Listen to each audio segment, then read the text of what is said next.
Have you ever heard of operations that disappeared from the report? Classified missions that began with a common call and ended in absolute silence? This story is not about what was documented. It's about what it disappeared. No traces, no bodies, no answers. And if you are listening to this now, maybe I've gone too far. Before the next transmission is cut off, sign up for Conflict Router, because not every disappearance happens on the battlefield. Some begin when the truth hits too close to home. Activate the bell, keep your eyes open, and never go in alone. It was around 2:13 a.m. when the U.S. Marshals Headquarters radio picked up an encrypted signal coming from Ironwood County, a densely populated mountainous region in Montana's interior. The alert was straightforward: a possible hostage situation, the sound of sporadic gunfire heard by local hunters, and a detail that no one could explain. A distorted voice repeating the same phrase over the frequencies crackling. "They're in here, but they never come out." Immediately, the center assessed the occurrence at a critical level and activated the Special Forces Group, SOG, an elite tactical unit of the Marshals, trained for rescue and combat missions in extreme terrain. Team Alpha 9, led by Lieutenant Cole Ramsey, was mobilized. 9 operators, all with clean records, war zone experience, and training in the Arizona desert. But what happened in Ironwood? No one was prepared for it. 3:47 a.m. Makeshift air. Base, eastern edge of Ironwood. Inside an abandoned hangar, the team was getting organized. The radios were synchronized. The thermal cameras were working. The drone was flying overhead. The map indicated an old canning factory that had been inactive for more than 15 years, the exact location of the last signal. According to the satellites, there was no movement outside, no cars, no humans, no sounds. But at the briefing, Ramsey noticed something odd. One of the federal intelligence analysts was shaking slightly as he explained the map. It was as if he didn't want them to go. "Don't enter through the main gate," he muttered. "Why?" Ramsey asked. The analyst hesitated. "Because they've sent people before, and they never came back." The sentence hung in the air, thick as the cold that covered the mountain. The silence in the room was absolute. Ramsey stared into the eyes of his men. No one backed away. 4:32, tactical movement in mountainous terrain. The team split into 2 groups.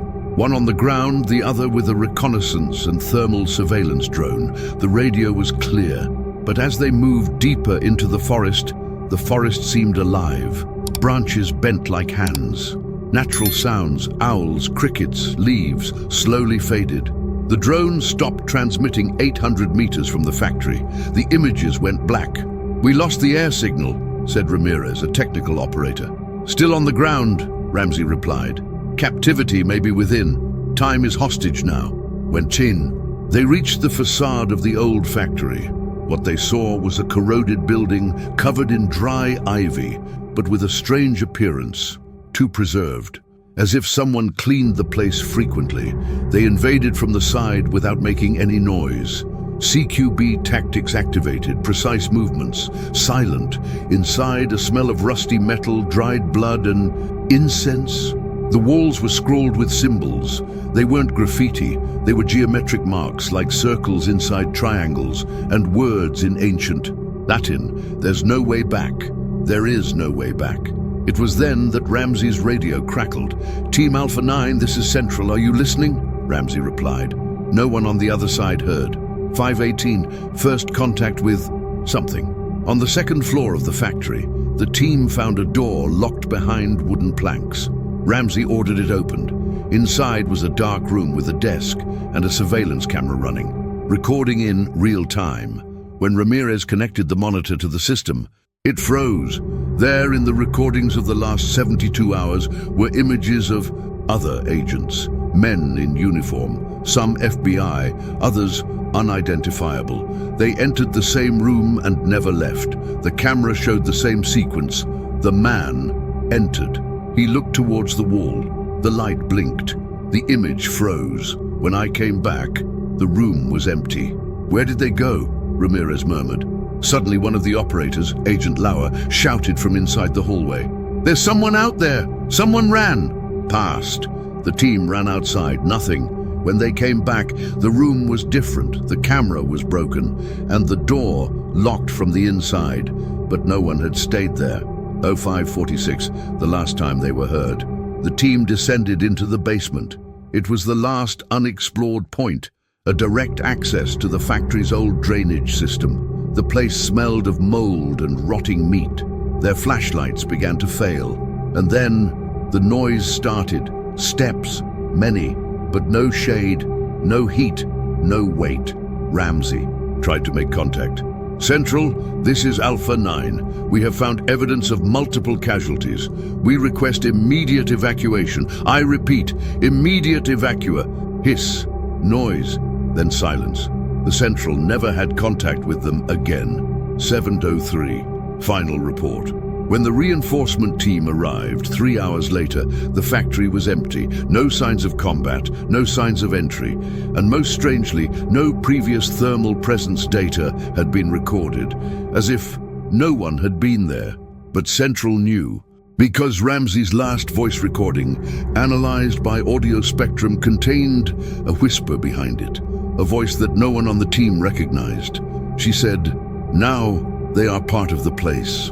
Outside the federal fence that cordoned off the former factory site, a man stood in the darkness staring at what reports said was just another decommissioned facility. But for him, it wasn't just an installation. That's where his brother disappeared. His name was Nolan Briggs, a former Navy SEAL who was reported missing after breaking with the government years ago. But he was alive, and now more armed than ever. When Nolan received an encrypted audio recording of Lieutenant Ramsey's last recording, he knew. No matter what the report said, his brother, Operator Calvin Briggs, would never leave the team without a fight. Something was wrong here. Very wrong. 3 days after the disappearance of Team Alpha 9, northern perimeter of the Red Zone, 03:17 a.m., Nolan crossed the perimeter with the same coolness with which he invaded enemy strongholds, mask with thermal vision, rifle with suppressor. Each step was calculated to the millimeter. But something bothered him. The forest was completely dead. No wind, no insects, no life. As he approached the rusty gate of the old factory, he noticed the motion sensors were intentionally disabled. The electric fence had its cables cut inside, as if someone had darling that it remained accessible. He came in, and the radio I was carrying on my shoulder, without even being turned on, started to hiss. Background, slow, a dull static, and a voice, as if whispering inside the bone of the ear. "You came too late." Inside the factory, 3:38 a.m., Nolan followed the same path reported in the Alpha 9 audio. Empty corridors, marked walls. He recognized the strange symbols. He had seen similar ones in the Middle East, but these were older, pagan, unrecorded. On the second floor, he found the security camera room. It was intact, but when he touched the monitor, the screen turned on by itself, and it started showing recordings in real time. There were images of Team Alpha 9 entering the rooms, exactly as described. But something was wrong. In the corners of the screen, shadows moved, fast, as if they didn't obey the laws of space. And then, in a freeze frame, Nolan saw his own brother, Calvin, leaning against the wall, eyes wide. Behind him, a humanoid figure, tall, too thin, with long arms like ropes and a face without traces. The image has frozen, and the light in the room went out. Basement 0401. As he walked down the steps, Nolan noticed the smell. Putrid flesh mixed with rust. The air seemed thicker. Breathing was an effort. At the bottom of the basement, he found a circular metal lid, like a sewer entrance, but on it were inscriptions, engraved by hand, with something that looked like human fingernails. Around the lid, 9 identification plates, names crossed out, dried blood, and his brother's name was among them. When Nolan touched the lid, the temperature dropped instantly. The radio crackled, not being turned on, and a recording started automatically. In Ramsey's voice, fragmented, "Don't open, that is not stuck inside. It's maintained." A noise like scratching, then silence. Flashback, the central report, 1 week earlier. In the operations room at US Marshals headquarters, 3 analysts were reviewing mission reports from Ironwood. One of them, US Marshal Desmond Keller, noticed that the Alpha 9 team's GPS data was missing 3 minutes before of the invasion signal. The problem? It never happens. But before he could say anything, he received an email with the DHS, Department of Homeland Security, seal, ordering the immediate closure of the investigation. Official reason: unusual atmospheric activity caused total equipment failure. Unofficially, they kept everything quiet, and whoever tried to continue investigating disappeared. Keller disappeared the next day. Back at the factory, Nolan, 4:23 a.m. Nolan opened the lid. The tunnel below was not natural, it looked like carved. The walls were black, smooth, cold as ice. There were marks, human hands scratching, trying to get out. And there in the background, a red light, pulsating, alive. He came down. Each step was an affront to the survival instinct. When he reached the end of the tunnel, he found an iron door with no handle, but there was something written in blood. Alive or dead, the soul here does. Not escape. And then he listened. A voice, clearly human. It was his brother. "Nolan, run. You won't be able to get out either." He turned around. Nothing. But when he looked back at the door, she was open, and the darkness behind her seemed to breathe. When Nolan Briggs walked through the iron gate, the first sensation he had was that he was being swallowed up. The darkness there was not normal. It was alive. It moved like liquid smoke, clinging to his skin, seeping into his pores, trying to think for him. The room beyond looked like a concrete room, but nothing there obeyed logic. The ceiling was endless. The floor felt damp and breathed. The walls, a dark grey, pulsed like exposed muscles. And the sound was the worst of all. It wasn't silence. Era collective breathing, hundreds, maybe thousands, like the place was full of people hiding, trapped within the walls. Nolan switched on his tactical flashlight. The beam of light crossed the room, but instead of illuminating it, it revealed distortions in the space, as if the air were curved. And then he saw, at the back of the room, a human form, sitting, long hair, thin body, operating clothes. "Calvin," he whispered. He ran to the body and knelt down. It was his brother, eyes open, pupils dilated, alive but paralyzed, and the mouth moved, trembling, repeating the same phrase over and over. "It's not him. It's not him. It's not him." Nolan backed away. That's when the figure stood. Up, the face was Calvin's, but the eyes, they didn't blink, and the voice changed. "You took your time, Nolan." Flashback, hidden report. FBI, 4 months ago. In a forgotten FBI division in Quantico, an agent named Howard Kessler was analyzing reports of disappearances connected to the Ironwood area. There was a pattern, always on moonless nights, always around the old factory, and always ending in complete silence. The strangest detail, in each disappearance, a survivor sent a cryptic phrase to someone close to them. The same phrase repeated in Latin, "There is no way back." The sentence was never written. It was spoken, even by people with their mouths sewn shut. The report was suppressed. Kessler disappeared 3 weeks later, back in the living room. Nolan, 4:37 a.m. The figure who called himself Calvin began to walk slowly around Nolan without blinking, without breathing. The surroundings began to change. The ground sank with each step the creature took. The walls were dripping with blood, and screams came from the ceiling, screams of pain, screams from the Alpha 9 team. "Where are they?" Nolan shouted, aiming the gun. "They have become part of it. They feed the machine." "Machine?" he asked, confused. "You've entered an organism, Nolan.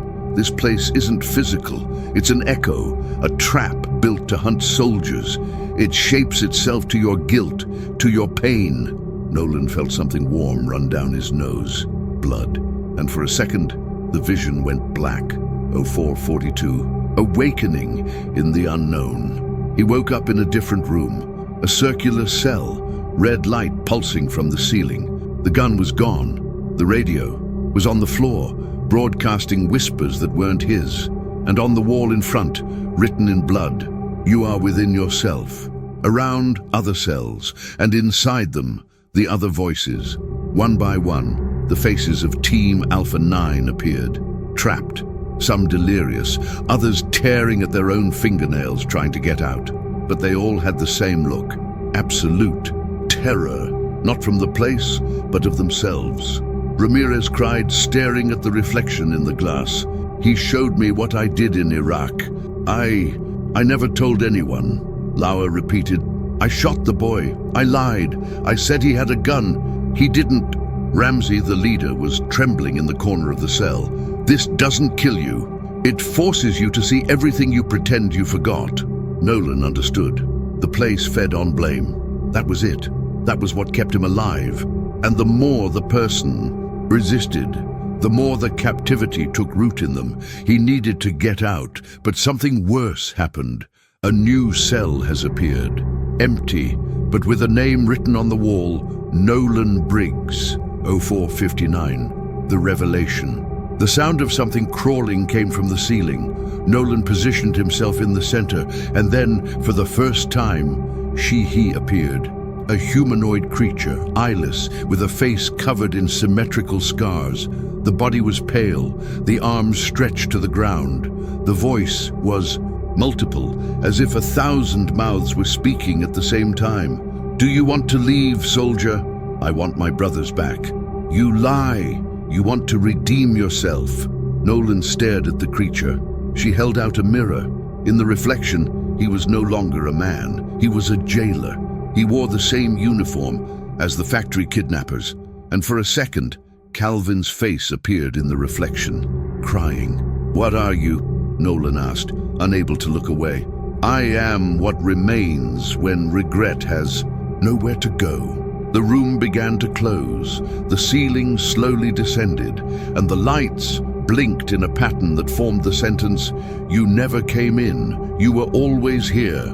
Time is a line." That's what Nolan learned as an operator in conflicts in the Middle East. Time defines everything. Schedules, decisions, tactics. But in that place, time was a rotten circle. In the center of the cell, the mirror the creature had left began to crack. The cracks didn't follow a pattern. They were like veins, and each vein revealed a different image. Missions, firefights, dead faces. And among the reflections, a monitor attached to the wall turned on. Recording file, Operation Blackfield, date 12/07/2017. Cinematographer Nolan Briggs. Status, mission incomplete, unit missing. The screen shook. The image was noisy, but clear enough to destroy everything Nolan thought he knew about himself. He appeared in the video, younger, more aggressive, more cruel, leading a US government reconnaissance team inside the same factory. In the recording, he shouted, "Clear the lower floor. Whoever screams, shoot first and ask questions later." Seconds later, the video showed a concrete room where 3 civilians were huddled on the floor. A man, a woman, a child. The child stared at the camera, and he whispered, "You will come back here, and you will see." 5:12. The fragmented reality. Nolan fell to his knees. The floor of the cell was no longer solid. It was liquid and thick, like boiling oil, and the ceiling seemed to show the night sky, but inverted. The stars were upside down. "I never participated in this mission. This is manipulation. This is false," he said to himself. But the recording continued. Nolan, appeared again, older, wearing the same clothes he was wearing now, in the same hallway, the same one that crossed less than 2 hours ago. The caption read 06/14/2020, 3 years ago, but he was never there in 2020. Was he? Nolan's mind began to give way. He backed away, pounding on the walls of his cell, screaming, trying to wake up, but there was no sleep. Everything was real, or it was all a repetition. Red Room, 0521. A door behind him opened by itself. He staggered out, sweating, his face streaked with blood. In the center of the new room was something that looked like a warped chapel. There was no altar. There was a hole in the ground, and around the hole, uniforms hung on hooks, all named after Alpha 9 operators, and one named Nolan Briggs, but she was dry, as if it had been there for a long time. From inside the hole, voices emerged, whispers mixed with screams, some familiar, others distorted, and a sound that sounded like children's laughter. Flashback, missing case, Army archives. At a decommissioned military intelligence base in Kansas, there was a room filled with undigitized files. One of those files, dated 2017, reported an incident known as the Blackfield event. It was a report of 5 soldiers missing after raiding an unidentified structure used by a cult in rural Montana. The mission leader, Lieutenant Nolan Briggs. The document was marked with a red seal, classified, any mention prohibited, never return initiative. Back to the factory. Nolan, 0534. As he approached the hole, a figure crawled out from within. Era Ramsey, but not like before. His face was a mixture of flesh and shadow. Half was human, the other, a black mass that pulsed with eyes, too many eyes. You brought us back. You started it. You opened it. You're dead, Ramsey, Nolan replied, pointing the knife. Nobody dies here, Nolan. We got stuck. The figure screamed, and the lights went out. When they turned it back on, the walls of the room were covered in reflections of Nolan, at different ages, in different uniforms, on different missions, but always in the same factory. And they all said in unison, "You were the first." 545, the exit that leads nowhere. Nolan ran down a hallway he didn't recognize. Every door he opened revealed places that shouldn't be there. A battlefield in Afghanistan, a hospital room, the cell where your mother died, an empty nursery, an interrogation chair. Each environment was a real memory, but they all seemed alive, watching, until a door took him back to the forest, the same point where he had entered. Only the sky was now pitch black. The floor was covered with dozens of uniforms, and in the distance, a U.S. Marshal's car with its siren blaring, but no driver. He ran to her. Inside was a laptop connected with a new recording, date 06/27/2025, today. File title, Nolan Briggs' last record. He clicked. Your own voice, desperate, talking to someone, with the camera shaking. If anyone is watching this, never go into that place. Never believe what they show you. They take your pain, your past, your guilt, and force you to live it again and again and again. They don't kill you. They put you in the role of the monster until you accept that you were always the monster. The forest was still. The same road Nolan had crossed to get to the factory now stretched out like an endless nightmare. There was no wind, no leaves on the ground, just the muffled sound of his own breathing and the echo of something walking behind him, without making a sound. Nolan lay his body in tatters, his mind numb from the overload of memories that may never have been his. But the worst part, it was time. The watch on his wrist was spinning backwards, literally. Every minute was reduced to seconds. Every second she was erased. When he looked back, there was no trail left, just fog. And amidst the fog, the figures, human silhouettes, static, observing. They all wore uniforms. Some were his own, others were Alpha 9s, and one of them was the child from the 2017 video, motionless, soaked, and smiling. 0611, factory's outer perimeter, again. After almost half an hour of running, Nolan returned to the same, in place where he had started, the front of the factory. Only now there were 3 identical factories side by side, like poorly made copies, and in the middle of them, a figure. He wore a hood. His face was covered with bandages. He spoke in a clear voice, but without moving his mouth. You can't leave the way you came in, because you never came in, Nolan. Who are you? He shouted, panting. I'm the one you created when you tried to forget. And now, I'm the only thing between you and the real world. Nolan drew his knife, but the hooded man's body began to dissolve like smoke, and a new vision appeared. The US Marshal's camera lying on the ground, streaming in real time. Nolan found himself standing there, but from all possible angles at the same time. He was observed from above, from below, from within, as if his own consciousness had shattered. 6:29, the final file. The fog dissipated, and before him appeared a circular underground building with tall concrete pillars and inscriptions burned into the walls. It was the heart of the organism. There were dozens of monitoring devices for the Alpha 9 mission, FBI equipment, satellites connected, everything turned off, covered in dust. Nolan found a panel with 5 engravings, each marked with the date of disappearance of different teams that had entered before. Everyone said the same thing. It's not a rescue mission, it's a ritual. In one corner of the room was a safe with a numeric keypad, but the screen did not display any numbers. It displayed names, and all the names were variations of Nolan. N. Briggs, Nathaniel Briggs, Norman B. Briggs 02. He typed Nolan Briggs. The screen flickered, and the sound of something unlocking echoed through the room. Inside, a single token, yellowed paper, date 2005.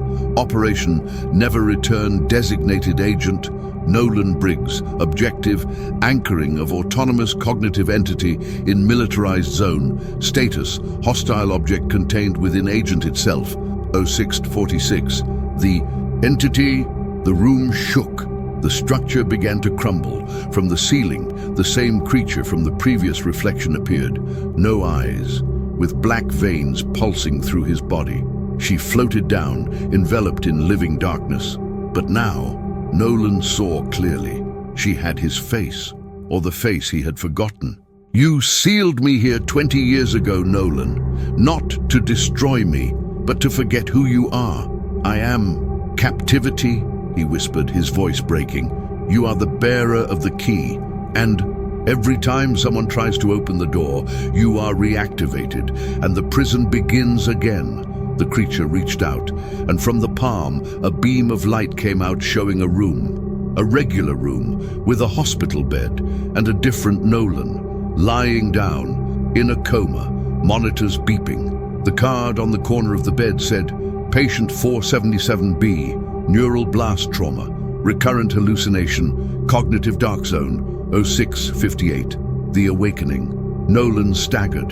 The world around him began to flicker like a projector failing. The factory melted into light. Voices blended together. The forest faded away, and then silence. A silence so deep it hurt.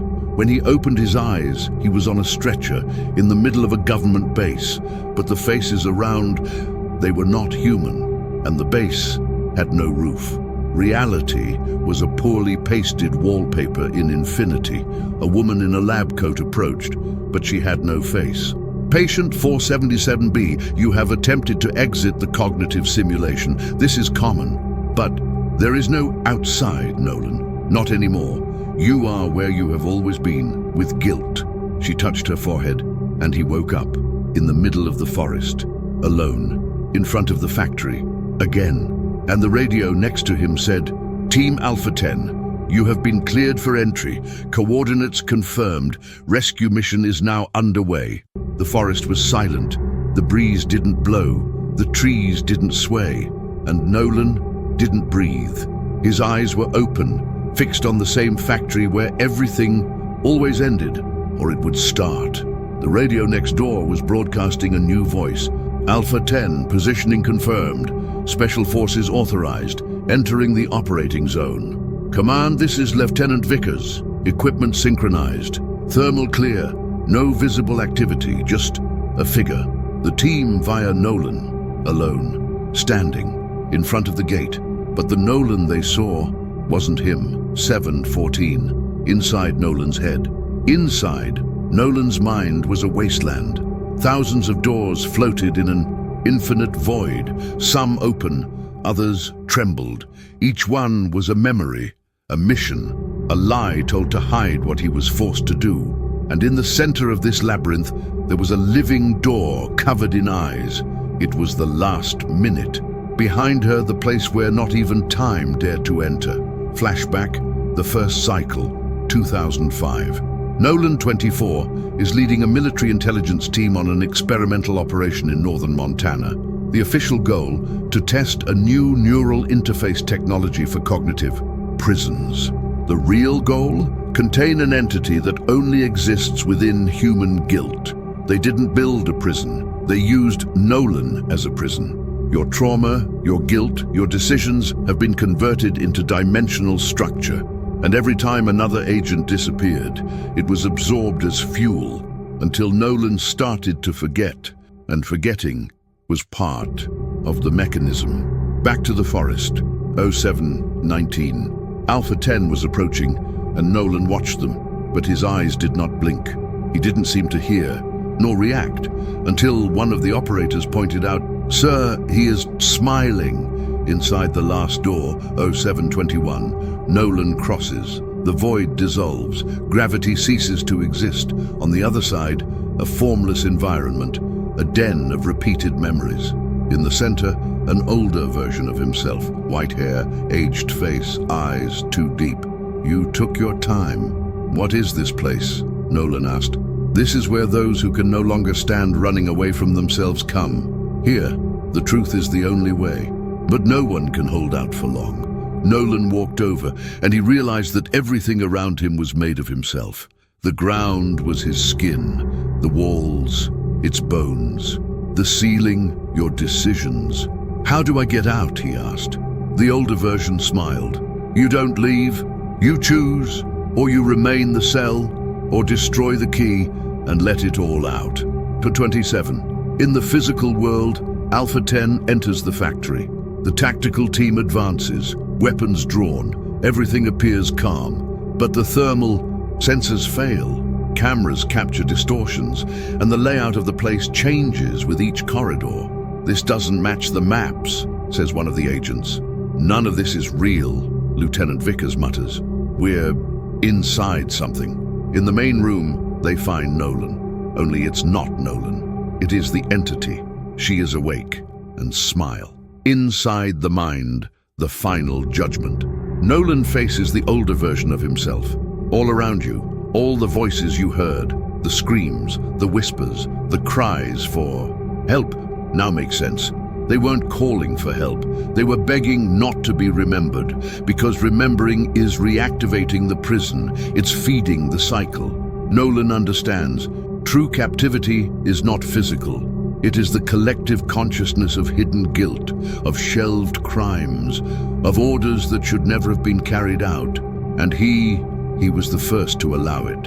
"I accept," says Nolan. "What do you accept?" asks your older version. "I accept that I was never the victim. I was the beginning." And as he says this, Nolan stabs his own knife into the floor of the living room. The universe around implodes.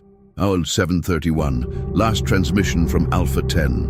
Central. "Alpha 10, report. What is the situation?" Nothing, just a hiss, and then a voice. It's Nolan. "They're not going to leave. No one else is going to leave. But now, no one else will come in either." And the signal disappears. 1 week later, confidential US government file. A new document is added to the Never Return Operation folder. Title, Situation Contained, Physical Unit Buried, Area Sealed. Handwritten note, the entity has returned to a state of silence, but the bearer is conscious. 6 months later, in a dark room, a government psychologist interviews a 12-year-old boy. He was rescued from a shelter in Alaska, found alone, repeating the same sentence. "The factory wants to come back. It doesn't like silence." The psychologist asks your name. He answers with a smile, "Nolan." This wasn't just a mission gone wrong. It was a story about what happens when human guilt is used as fuel and someone discovers too late that they are part of the prison. If you've made it this far, comment, "I saw the factory below." Only those who survived the last door will understand. Now take a good look at your screen. If at any point during this video you felt like time stopped, that someone was watching you, or that you've been here before, then you need to like this video, because maybe you're still in there. And comment here, would you leave Captivity or would you accept being the cell? The next story is already being prepared. But be careful. Some doors cannot be closed once you enter.